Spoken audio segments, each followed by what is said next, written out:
این هفته خبر تو خبر داره براتون از عظمای وارفته و نیروهای ناامیدش که حتی از انتشار اخبارم وحشت داره.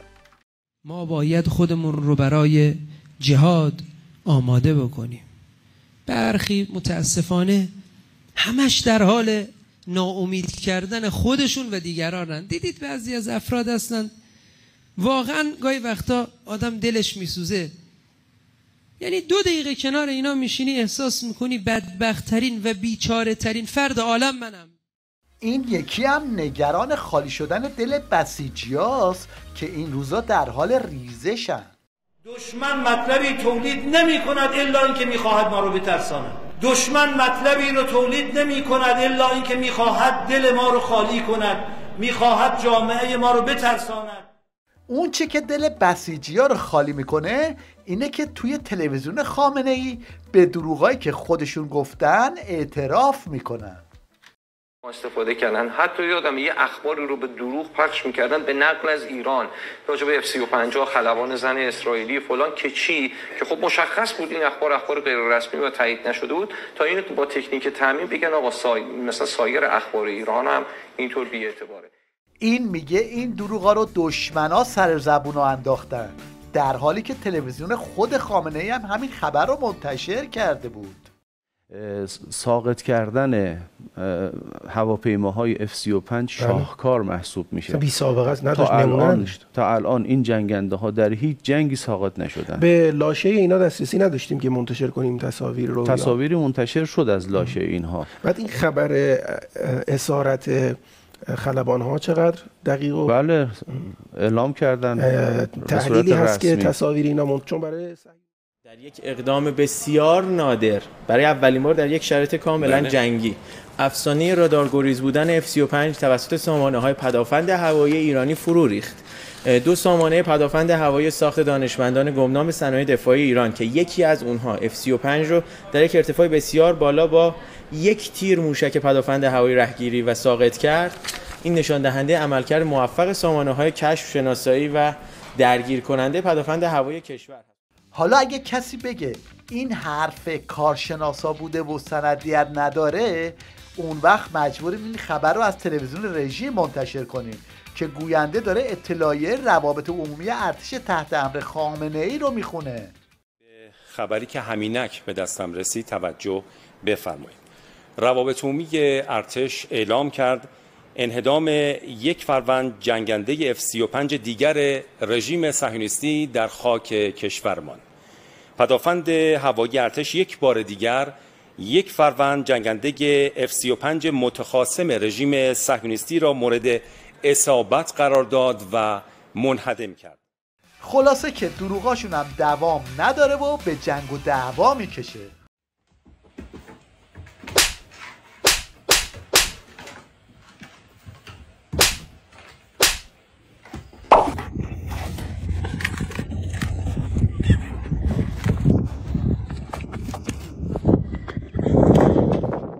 توی این وضعیت بسیجی‌ها کاری جزئی ندارن که این کلیپ‌های قدیمی رو بازنشر کنن و حسرت بخورن.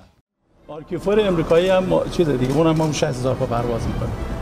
امکان دید رو تو ماورای افق میده. دستاوردهایی که حالا قلب آنها با فناوری‌های بروز دنیا مثل هوش مصنوعی کار می‌کند. توانمندی‌هایی که بازدارندگی مثال زدنی کشورمان را که همان امنیت است آخوندا هم مجبورن برن بالای منبر و از این روزه ها بخونن. بر همه ثابت شد که از دست دادن سوریه برای ما اشتباه بود، از دست دادن لبنان برای ما اشتباه بود. یعنی تا مادامی که سوریه اونجا بود، تا زمانی که لبنان مقاومت میکرد، این اراذل و اوباش به خاک ایران مقدس کوچکترین بی احترامی نمی کردن. از اونجایی که عظما آخر خطه و خوب میدونه که منبر آخوندا مشتری نداره، سراغ بازیگرای دیگه رفته تا همین حرفای آخوندا رو رله کنه. من خودم بخوام بگم، من خودم جزو شعارای همون نه غزه نه لبنان جانم فدای ایران و از این داستانا بودم. از تیپ و ظاهرم هم کاملا مشخصه که من نه به جای وصلم نه چیزی. خب دارم مثل یه شهروند عادی صحبت میکنم. این نگرش من بود. در حالی که سردار سلیمانی خب واقعیتشو بذار بگم دیگه، الان میفهمم که چرا ایشون میگفتن که ما داریم توی سوریه عراق میجنگیم تا این جنگ وارد ایران نشه. اولا که این نکته خارج از سوال بگم که پوششو وارد بحث نکنیم، چون الان یه حالتی والا به من القا شد که چون من مغنه سرم نشستم من به جای وصلم با شما باشم. حالا من با این پوشش خب اینم حالا جسارت به ایشون نباشه، ولی اتفاقا معمولا سیستم‌های اطلاعاتی یا نظامی یا دیدگاه سیاسی وقتی بخوان بگن که ما خیلی متفاوتیم و فلانیم، اتفاقا از تیپ شما استفاده میکنن.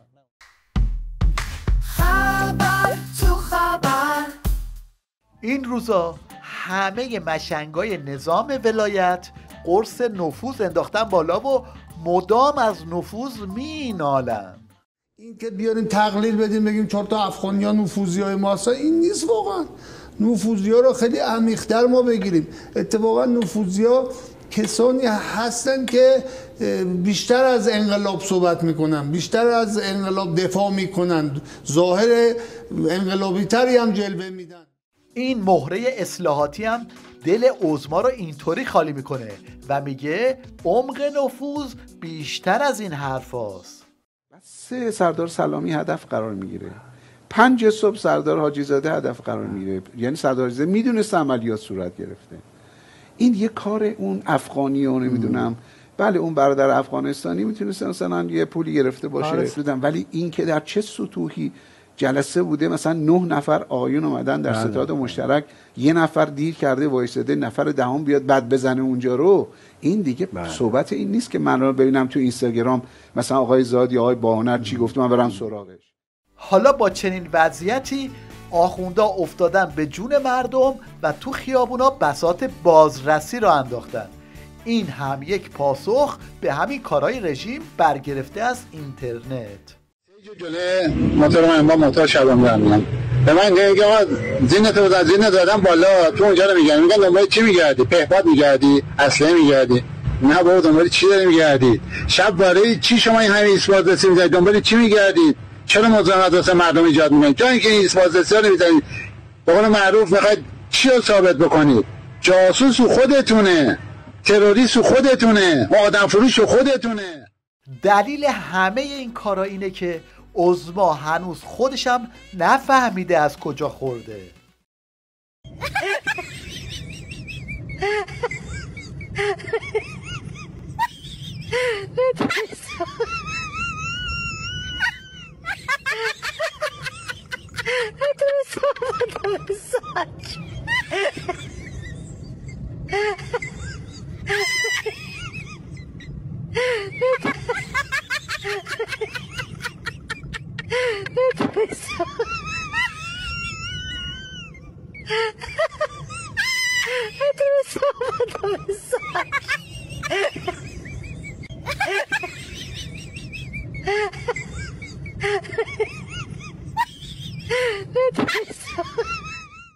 این دم آخری آخوندا مجبور شدن پوششی‌های وزارت اطلاعات رو هم لو بدن.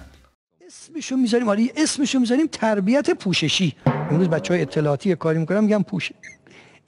امروز دفتر تبلیغات، سازمان تبلیغات، اوقاف و امور خیریه، ارزم جامعه المصطفی، سازمان فرهنگ و ارتباطات، 7-8 تا ارگان دارن مبلغ میفرستن برای ایران و برای سرتاسر دنیا.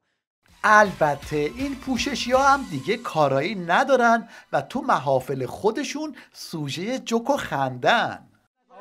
یکی از محصولات جامعه المصطفی آیت الله زکزاکی 10-20 میلیون نفر تو نیجریه شیعه کرد. آیت الله زکزاکی چه کاری به اقتصاد ما داره؟ چه کاری آقای چه کاری داره به اقتصاد ما؟ ناصر خسرو زعفرانی چند درصد اقتصاد ما این هزینه است؟ در پایان مشنگستان این هفته سریع هم به اقتصاد میزنیم. از تبدیل شدن پول ایرانی به پوشال جعبه‌های میوه فروشی در عراق، بانک جمهوری اسلامی یعنی جا نگاه سگه خیلی برمی اما خب تو من ایرانی تو من ایرانی دانه سکن گرا اگر تو بذاری کاره که ماشاءالله سریع 300 گرا من ایرانی. تا حکایت تورم در ایران آخوندزاده.